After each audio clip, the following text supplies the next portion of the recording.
ہر وقت بر وقت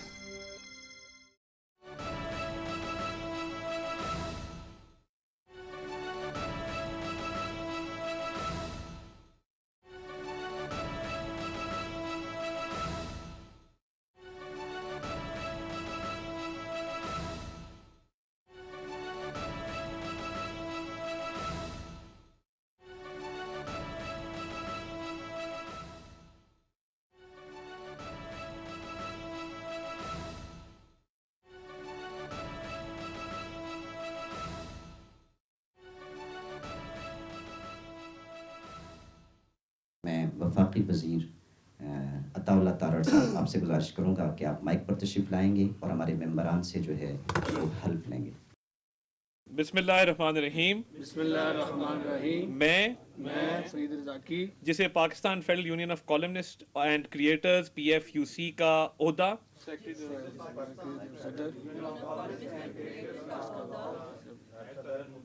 منتخب کیا گیا ہے، اس کی حیثیت سے حلف اٹھاتا ہوں کہ میں پی ایف یو سی کے آئین، مقاصد اور منشور کے مطابق دیانتداری، ذمہ داری اور خلوص نیت سے اپنی خدمات سر انجام دوں گا۔ میں اسلام کے سنہری اصولوں، پاکستان کے نظریے، قومی وحدت، حب الوطنی اور سماجی ہم آہنگی کے فروغ کے لیے اپنی تحریروں، تقاریر اور ڈیجیٹل مواد کے ذریعے بھرپور کردار ادا کروں گا۔ میں معاشرتی اصلاح، اخلاقی صحافت، بقائے باہمی اور امن کے فروغ کے ساتھ ساتھ پاکستان کی سلامتی، خود مختاری اور وقار کے دفاع کو مقدم رکھوں گا۔ میں شفافیت، انصاف اور نظم و ضبط کو یقینی بناتے ہوئے پی ایف یو سی کی عزت، ساکھ اور مفادات کا تحفظ کروں گا۔ میں اپنی تمام تر توانائیاں پی ایف یو سی کی ترقی، استحکام اور کامیابی کے لیے وقف کرنے کا عہد کرتا ہوں۔ اللہ تعالیٰ کو حاضر ناظر جان کر میں یہ حلف سچائی اور خلوص دل سے اٹھاتا ہوں۔ آمین۔ آپ کو بہت بہت مبارک ہو۔ آج کی ہماری اس تقریب کے مہمان خصوصی چیف گیسٹ جناب عطا اللہ تارڑ صاحب، آپ سے گزارش کروں گا کہ آپ مائک پر تشریف لائیں اور اپنے خیالات کے ساتھ دیں۔ بسم اللہ الرحمن الرحیم۔ جس معاشرے میں اختلاف رائے نہ ہو، جس معاشرے میں ڈائسینٹنگ سوچ نہ ہو، وہ معاشرہ اپنی موت آپ مر جاتا ہے۔ اور دیکھیے، میرا عہدہ اس بات کا متقاضی ہے کہ نہ صرف میں بطور وزیر اطلاعات و نشریات تلخ باتوں کو سنوں، اس کو برداشت کروں، بلکہ اس ملک میں جو بیانیے کی جنگ ہے اس کو مزید مؤثر بنانے کے لیے جو لاہ عمل اختیار کرنا ہے، اس پر بھی ایک وسیع تر مشاورت کے بعد میں سمجھتا ہوں کہ اب وقت آ گیا ہے کہ کریٹو لوگوں کو پروموٹ کیا جائے۔ اور یہ جو ٹک ٹاک کی سیاست ہے اور ٹک ٹاک کی صحافت ہے، اس کو کسی ریگولیٹری فریم ورک کے تحت اس میں کوئی ایتھکس انٹروڈیوس کیے جائیں، ورنہ یہ معاشرہ جو ہے وہ آگے چل نہیں سکے گا۔ جب ہم بڑے ہوئے تو ہم نے دیکھا کہ پرنٹ میڈیا اس ملک کے اندر، اس کا اداروں کی تربیت، صحافیوں کی تربیت، سیاستدانوں کی تربیت اور معاشرے کی تربیت میں ایک بڑا کلیدی کردار تھا۔ وہ ایڈیٹوریل بورڈز ہوں، وہ ایڈیٹوریل کنٹرول ہو، ایک کوڈ آف ایتھکس کے تحت یہ اخباروں کے اور یہ نشریات کے ادارے یہ چلا کرتے تھے۔ بہت سارے صحافی جنہوں نے اس ملک کی بہت خدمت کی اور دہائیوں پہ محیط ان کا کریئر تھا، انہوں نے اگلی پود کی ٹریننگ کی اور اس اگلی پود نے اس سے اگلی پود کی ٹریننگ کی۔ ہم نے بہت سارے لوگوں سے تربیت بھی حاصل کی، اور میں سمجھتا ہوں کہ میں آج دنیا میں بہت سارے لوگ نہیں رہے، خواجہ فرق سعید جیسے لوگ جنہوں نے صحافت میں بڑا اپنا نام پیدا کیا، عرفان صدیقی صاحب آج ہم میں نہیں رہے ہیں، اور بے شمار ایسے لوگ جنہوں نے لکھنے پڑھنے اور ادب کو اپنا اوڑھنا بچھونا بنایا، اور انہوں نے اس ملک کی بے انتہا خدمت کی. اصل مسئلہ یہ ہے کہ جب ارتقاء کا عمل ہوا اور یہ پرنٹ میڈیا الیکٹرانک میڈیا میں کنورٹ ہوا, یہ ایک ایسا ارتقاء تھا جس کے لیے پورا معاشرہ پورا ملک تیار تھا. انہی اداروں نے جنہوں نے اخبارات چلائے تھے انہی کے ٹی وی چینلز بنے. اور مجھے آج کہنے دیجئے کہ ابھی real estate sector T V channels کے کاروبار میں نہیں آیا تھا, مگر جب ان اخبارات کے اداروں نے اپنے آپ کو کمزور محسوس کیا تو ایک خلا پیدا ہوا جس کے تحت ریئل اسٹیٹ سیکٹر نے اس ملک کے اندر اخبارات اور میڈیا ہاؤسز کا رخ کیا. مگر میں یہ سمجھتا ہوں کہ ابھی بھی کوئی دیر نہیں ہوئی اس چیز میں, اور ہم تمام سٹیک ہولڈرز کے ساتھ مل کے, جس کے اندر مختلف منسٹریز ہیں, جس میں منسٹری آف آئی ٹی کا رول ہے, منسٹری آف انٹیریئر کا رول ہے, اور اس کو منسٹری آف انفارمیشن سے اس لیے الگ رکھا گیا تھا کیونکہ منسٹری آف انفارمیشن کا کام صحافت کو فروغ دینا ہے, ریگولیٹری لاز بنا کے اس کو نافذ کرنا نہیں. تو یہ بھی ایک ڈیبیٹ ہے کہ کیا یہ تمام قوانین منسٹری آف انفارمیشن کے تحت ہونے چاہیے یا منسٹری آف انٹیریئر کے تحت ہونے چاہیے, کس کو یہ قانون لاگو کرنے کا جو ہے وہ اختیار ہونا چاہیے.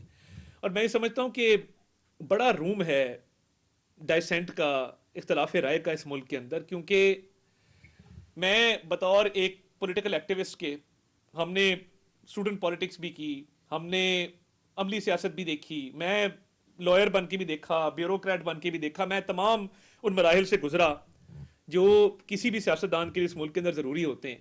اور میں چاہتا تو میں شاید ڈائریکٹ الیکشن بھی لڑ سکتا تھا, مگر میں نے 2 سال سڑکوں پہ رہنے کے بعد, اسٹوڈنٹ پالیٹکس کرنے کے بعد, میں نے بطور ڈپٹی سیکرٹری سی ایم سیکریٹریٹ ملازمت اس لیے اختیار کی کہ کل کو جب میں سیاست کے عملی میدان میں آؤں تو مجھے کوئی یہ نہ کہے کہ یہ پیراشوٹر ہے, یہ اپنے خاندانی نسب کی وجہ سے یا اپنی ایک خاندان کی لیگیسی کی وجہ سے سیدھا آ کے الیکشن لڑ کے ہمارے سر پہ مسلط ہو گیا ہے. تو ایک ڈپٹی سیکرٹری سے لے کے میں نے 10 سال بیوروکریسی میں جو سرو کیا, اس سے بھی مجھے بڑی مدد ملی ان سسٹمز کو سمجھنے میں اور اس سسٹم کا حصہ بننے میں. میری صرف ایک گزارش ہے, میں بطور سیاستدان اپنے آپ پہ بھی تنقید برداشت کرتا ہوں, میں چاہوں گا کہ میری پولیٹیکل پارٹی پہ بھی تنقید برائے اصلاح کی جائے کہ دیکھیے کچھ ریڈ لائنز اس ملک کے اندر ہیں, اور یہ بہت تنقید کی جاتی تھی کہ جی اب پتہ نہیں اب نیا گانا ریلیز کر دیا جائے گا, کوئی نیا ترانہ آ جائے گا, مگر مئی کے اندر دشمن کے ایسے چھکے چھڑائے ہیں کہ وہ ابھی تک حواس باختہ ہو کے پھر اس کا ابھی تک ہوش نہیں اس کا سنبھل رہا کہ اس کے ساتھ بنی کیا ہے. تو میری گزارش یہ ہے کہ ڈیسنٹ کا بہت روم موجود ہے, اور شاید میں سمجھتا ہوں کہ سیاستدانوں میں اتنی برداشت کبھی بھی نہیں تھی جتنی اب ہے. 90 کی دہائی ہم نے سب نے دیکھی ہے کہ سیاسی عدم برداشت زیادہ تھا, مگر ایک مرحلہ وہ بھی آیا جب جلا وطنی کے دور میں ایک میثاق جمہوریت بھی سائن کیا گیا اور واپس آ کر تلخیوں کو بلایا گیا, مگر وہ جو تیسری قوت تیار ہوئی, اسی تیسری قوت نے آج جتنے معاشرے کے اندر مسائل ہیں, تقسیم ہے, نفرت ہے, شدت پسندی ہے, اس کو فروغ دیا. ہم تب بھی ان کو کہتے تھے کہ بات چیت ہی واحد حل ہے, بیٹھ جائیں آپ ہمارے ساتھ بات چیت کریں. اور اس میں صرف یہ باتیں نہیں کہ عملی طور پہ بھی اگر آپ دیکھیں 2013 کے الیکشن کے بعد میاں نواز شریف صاحب, بلکہ 13 کے دوران میں آپ کو بتاؤں جب ادھر ایک غالب مارکیٹ میں ایک واقعہ ہوا اور بانی chairman P T M lifter سے گرے, ہم 180H ماڈل ٹاؤن موجود تھے, تو میاں نواز شریف, میاں شہباز شریف, پرویز رشید صاحب اور چند اور پارٹی کے سینئر لوگ وہاں موجود تھے. تو انہوں نے کہا کہ ہم اپنی کیمپین معطل کریں گے, ہمارا سیاسی مخالف جو ہے وہ زخمی ہوا ہے, یہ کوئی بہادری نہیں ہے کہ مخالف زمین پہ گرا ہو اور ہم اپنی کیمپین جلسے جلوس کر رہے ہوں. تو انہوں نے کہا کہ ہم شوکت خانم جائیں گے, تیمارداری کریں گے. گئے, تیمارداری بھی کی, الیکشن جیتنے کے بعد بھی سب سے پہلا دورہ بنی گالا کا کیا اور کہا کہ جی الیکشن آپ ہار گئے ہیں, ہم جیت گئے ہیں, اس ملک کی خاطر اب آگے بڑھنے کا ٹائم ہے, تو چلیں اس ملک کی خاطر تلخیاں بلا کر ہم متحد ہو کر اس ملک کی معیشت کو بہتر کرنے کے لیے, ایک عام آدمی کی زندگی بہتر کرنے کے لیے اپنا کردار ادا کرتے ہیں. انفارچونیٹلی ان کو بات سمجھ نہ آئی. اس کے بعد بھی بدترین ابتلا کے دور میں میاں شہباز شریف صاحب, پوری لائن جو تھی فرنٹ لائن اسمبلی کی وہ جیلوں میں تھی, تب بھی کھڑے ہو کے کہا کہ بھائی میثاق معیشت کر لیں. اگر تبھی کر لیتے تو شاید حالات مزید بہتر اور بروقت بہتر ہو جاتے ہیں, مگر وہ بھی بات سمجھ نہ آئی. انہوں نے کہا یہ تو کمزور لوگ ہیں, یہ تو جیلوں میں پڑے ہیں, یہ شاید ہماری منت کر رہے ہیں. میں یہ ضرور دعویٰ رکھتا ہوں کہ ہم نے حد الوسع کوشش کی کہ بات چیت کے ذریعے ہر مرحلے پہ, وہ اقتدار کا عروج تھا یا وہ اپوزیشن کی پستی تھی, ہم نے ہر دور میں کوشش کی کہ بات چیت کے ذریعے ملک کے اندر پولیٹیکل کنسنسس پیدا کیا جائے. مگر ہم جن سے بات کر رہے تھے ان کو شاید وہ بات سمجھ نہیں آتی تھی. اور میں نے وہ جو شعر مینار پاکستان میں پڑھا تھا, میں آپ کے گوش گزار کیے دیتا ہوں. تینوں ظلم تو ڈکنا نہیں, بس اینی گل سمجھانی ہے, ویلے دی ہے واگ ویریا ساڈے ہاتھ بھی آنی ہے. اسی تے پاگل دیوانے ہاں, تو ساڈے نال نہ ویر ودا. اسی تے جان تلی تے رکھی, تو نٹ نٹ جان بچانی ہے. ویلے دی ہے واگ ویریا ساڈے ہاتھ بھی آنی ہے. اللہ سے ڈر کے تب کہا تھا, مجھے بالکل نہیں پتا تھا کہ اگلے 8-9 مہینوں کے اندر یہ بالکل ہر چیز جو ہے وہ پلٹ جائے گی. یہ جو اس ملک کی سالمیت پر, اس ملک کی بقا پر سوالات اٹھانے والے لوگ ہیں. میں نہیں کہتا کہ کس کو جکڑا ہوا ہے کس کو کھولا ہوا ہے. ابھی تو میں سمجھتا ہوں کہ سب کھلے ہیں. کسی کے پاس ہتھیار بڑا ہے, کسی کے پاس چھوٹا ہے. یقیناً ایک سینٹی پریویل کرنے کی ضرورت ہے, سین وائسز کی اس ملک کے اندر ضرورت ہے. اور مجھے خوشی ہے کہ میں ایک ایسے پلیٹ فارم پہ موجود ہوں جو رائٹرز کا, کالمنسٹ کا اور کریٹرز کا ایک پلیٹ فارم ہے. اور اس پلیٹ فارم کے ذریعے میں سمجھتا ہوں کہ ہمیں تھوڑا سا شعور پر بھی کام کرنا ہے. آج کل یہ ٹک ٹاک کلچر ہے ملک کے اندر, کہ سیاست بھی ٹک ٹاک کی ہے. میں دیکھتا ہوں اکثر کہ اوٹ پٹانگ حرکتیں کر کے لائکس بڑھتے ہیں, اوٹ پٹانگ حرکتیں کر کے, شوبدہ بازی کر کے سیاست آگے بڑھتی ہے. کسی کو بتائیں نا ہم نے 10 لاکھ لیپ ٹاپ بانٹے, کسی کو سروکار نہیں. مگر بات یہ ہے کہ یہ کس طرح کی سیاست ہے کہ جس میں آپ عظمیٰ بخاری میں تو تنقید کرتے ہیں اور اس کو تنقید کا نشانہ بھی بناتے ہیں, اس پر آپ غلیظ جملے بھی کستے ہیں, مگر جس طالبان کے پاس ہتھیار ہے اس کے سامنے آپ کی اف نہیں نکلتی. اس کو آپ کہتے ہیں کہ جی یہ تو ہمدرد ہیں, ان سے ہم بات چیت کریں گے. تو میں سمجھتا ہوں کہ یہ اس سے زیادہ بزدلانہ فیل نہیں ہو سکتا کہ آپ کو بارہا کہا جائے کہ آپ ٹی ٹی پی کو کنڈیم کریں. میں اس پلیٹ فارم سے جس پلیٹ فارم پہ بھی جاؤں گا, مرتے دم تک یہ کہوں گا کہ ٹی ٹی پی کا خاتمہ کریں گے, دہشت گردی کا خاتمہ کریں گے, کیونکہ یہ پاکستان کے نظریے کے خلاف ہیں, یہ پاکستان کی آئیڈیالوجی کے خلاف ہیں, یہ پاکستان کی سالمیت کے خلاف ہیں. تو بھائی اگر ہمت ہے تو دہشت گردوں کو للکارو نا پوڈیم کے اوپر سے. اور کیا وجہ ہے کہ بلور خاندان نے لاشیں اٹھائی ہیں, وہ 3 لاشیں ایک ہی خاندان کے اندر ہیں. میں بھی سمر ہارون کو دیکھتا ہوں جس نے سسر کھو دیا, خاوند کھو دیا. جے یو آئی پہ روز حملے ہوتے ہیں, امیر مقام پہ روز حملے ہوتے ہیں. کیا وجہ ہے؟ اللہ تعالیٰ ان کو بھی محفوظ رکھے. صرف ایک سیاسی جماعت ہے KPK کے اندر جس پہ حملے نہیں ہوتے, کیونکہ وہ دہشت گردوں کی خیر خواہ ہے. مجھے یہ کہنے میں کوئی آر نہیں ہے, کیونکہ یہ کنڈیم نہیں کرتے, باقی تو چلیں دور کی باتیں ہیں. تو اس ملک میں کنسنسس پیدا کرنے کے لیے ہمیں ایسے پلیٹ فارمز کو فروغ دینا ہوگا, کریٹو کانٹینٹ کی طرف جانا ہوگا, شعور کی طرف جانا ہوگا. معاشرے میں بڑے مسائل ہیں, کوئی بات نہیں کرتا. شہباز شریف صاحب نے ابھی چند ہی دنوں پہلے جو میاں نواز شریف صاحب نے ہیلتھ کارڈ شروع کیا 2016 میں, اس کا دوبارہ اجرا کیا ہے اور اس کو دوبارہ بڑھایا ہے. گلگت بلتستان میں, اسلام آباد میں آزاد کشمیر, کوئی بات نہیں کرے گا. مگر ہاں جو شعبدہ بازی کی سیاست ہے اس کو زیادہ لائکس ملیں گے. بالکل یہ ڈنکے کی چوٹ پہ کہتا ہوں کہ اب وقت آ گیا ہے کہ اس کو انگریزی میں کہتے ہیں نپ دی ایول ان دا بڈ. یہ جو شر پسندی ہے اس کی بالکل گنجائش نہیں ہونی چاہیے. چلیں جو ملک سے بھاگ گئے سو بھاگ گئے, ان کو واپس لانے کی بھی کوشش ہو رہی ہے, مگر جو ملک کے اندر موجود ہیں اس کو بھی کسی طریقے کار کے تحت بند کرنا ہے. جن لوگوں نے حدیں کراس کی ہیں, کم از کم میں انفارمیشن منسٹر کے طور پہ آپ کو یہ کہنا چاہتا ہوں کہ بہت جلد نکیل بھی ڈالی جائے گی, اور ان لوگوں کو جو شر پسندی پھیلا رہے ہیں, ملک میں تقسیم کو فروغ دے رہے ہیں, ملک کے ایجنڈے کے خلاف کام کر رہے ہیں, ان کو قانون کے سامنے جواب دہ بھی ہونا پڑے گا. یہ نہیں ہو سکتا کہ آپ مائک کو اور کیمرے کو اپنی مرضی سے استعمال کریں. اور ایک اور بات میں کرنا چاہتا ہوں, یہ جو لاکھوں ڈالر آ رہے ہیں, ایک تنخواہ دار آدمی جس کی 35,000 روپے تنخواہ ہے وہ تو ٹیکس ادا کرتا ہے, میں بھی ٹیکس ادا کرتا ہوں, انڈسٹریلسٹ بھی کرتا ہے, کاروباری بھی کرتا ہے, تاجر بھی کرتا ہے, تنخواہ دار بھی کرتا ہے. تو یہ کہاں لکھا ہے کہ جس کے بینک اکاؤنٹ میں $1.5 لاکھ یوٹیوب بھیج رہا ہے اس کو ٹیکسیبل نہیں ہونا چاہیے؟ کیونکہ وہ جو ٹیکس کا پیسہ ایویڈ ہو رہا ہے وہ انفارچونیٹلی تنخواہ دار طبقہ جو ہے اس کا بوجھ اٹھا رہا ہے. تو ریگولیٹری فریم ورک صرف یہ تو نہیں ہے کہ کوئی بات کی تو اس کو پیکا کے تحت پکڑ کے بند کر دیا. ریگولیٹری فریم ورک تو یہ بھی کہتا ہے کہ ملک کے اندر ملک کے نام پہ پیسہ کمانے والے ملک کے نام پہ ٹیکس بھی دیں. ٹیکس کی بات کوئی نہیں کرتا. میں کیونکہ مولانا ظفر علی خان کے شہر سے تعلق رکھتا ہوں, ایک بہت بڑی لیگیسی چھوڑ کے گئے ہیں, قلم کے ذریعے کریٹیوٹی کی, اتحاد و تنظیم کی. اور قائد اعظم محمد علی جناح نے فرمایا تھا کہ مجھے ظفر علی خان جیسے 4-5 اور ساتھی مل جاتے تو ایک اور انقلاب برپا ہو جاتا ہے اس دنیا کے اندر. تو آج ان کے نام سے منسوب ایک جگہ پر ہم موجود ہیں جس کی مجھے بڑی خوشی ہے. ایک منسٹر کا کیمپ آفس تیار ہو رہا تھا ریڈیو پاکستان کی بلڈنگ کے اندر کہ جب میں لاہور آؤں تو وہاں پہ اپنا دفتر لگایا کروں, تو وہ میں دفتر آج PFUC کے نام کرتا ہوں. اور بالکل نیا دفتر تیار ہے اور میں چاہوں گا کہ سہیل بڑائچ صاحب اس کی انوگریشن کریں. اس فورم کو مزید پروموٹ کیا جائے اور میں چاہوں گا کہ آپ کے ساتھ ایک دفعہ آپ اس دفتر میں سیٹل ہو جائیں تو آپ کے ساتھ بیٹھ کے وہاں پہ یہ ساری بات چیت کی جائے, کیونکہ اس ملک میں کریٹیوٹی کو فروغ دینا. اور دیکھیے, میں جو لوگ ہمارے درمیان موجود ہیں ہمیں ان کی قدر کرنی چاہیے. جس طرح میں نے بھی کہا, عرفان صدیقی صاحب چلے گئے, خواجہ فاروق سعید صاحب چلے گئے, ایسے بے شمار ساتھی ہیں جو اب دنیا میں نہیں رہے, احمد عظیم قاسمی صاحب جیسے لوگ. تو ہمیں اب جو لوگ ہمارے درمیان موجود ہیں ان کی قدر کرنی ہے اور اپنے قلم کے ذریعے کریٹیوٹی کو اور اویئرنیس کو بڑھانا ہے. میں اس دن دیکھ رہا تھا کہ CM KP کے پڑھ رہے تھے, جی میرے ہاتھ میں قلم ہے. بھائی کون سا قلم ہے آپ کے ہاتھ میں؟ ہم نے تو نہیں دیکھا آج تک, ہم نے کوئی ایک تحریر آپ کی نہیں دیکھی.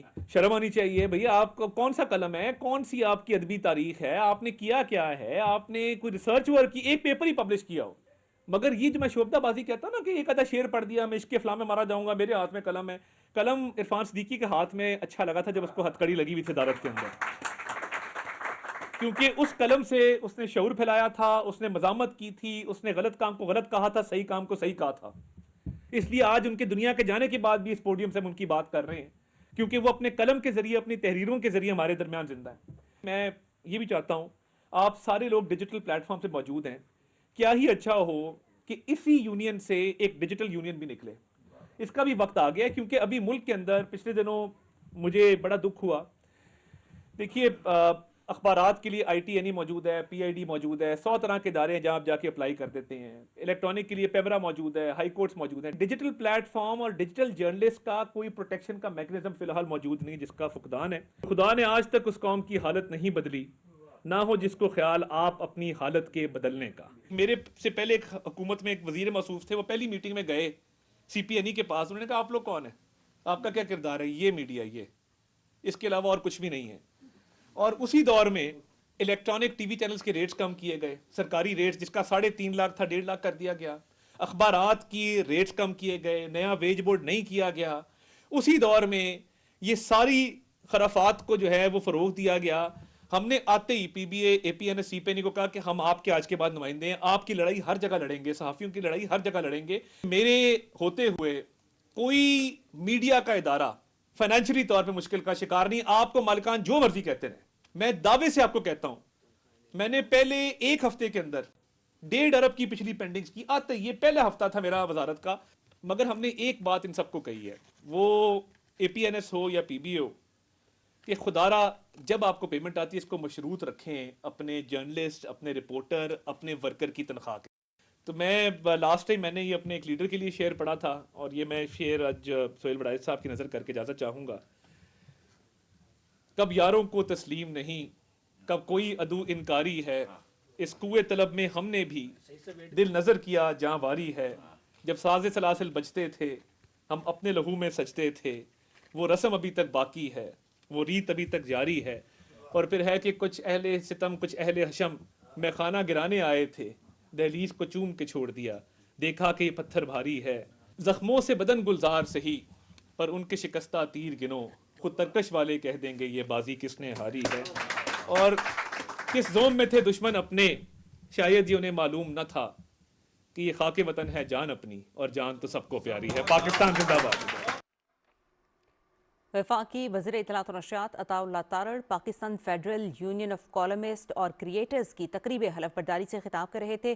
انہوں نے کہا کہ صحافت کا معاشرے کی تشکیل میں اہم کردار رہا ہے. وقت آ گیا ہے کہ تخلیق کاروں کی صلاحیتوں کو سراہا جائے. ٹک ٹاک کی سیاست سے معاشرے پر منفی اثرات مرتب ہو رہے ہیں. انہوں نے کہا کہ شرپسندی پھیلانے والوں کو قانون کے سامنے جواب دہ ہونا ہوگا. CM سیکریٹریٹ میں کام کرنے کا مقصد گورننس کے عمل کو بہتر انداز میں سمجھنا تھا. وزیر اطلاعات نے یہ بھی کہا کہ تنقید برائے اصلاح پر یقین رکھتا ہوں. PTV نیوز سے یہ تھی اب تک کی تازہ ترین خبر. مزید خبروں اور اپڈیٹس کے لیے آپ ہمارے ساتھ رہیے.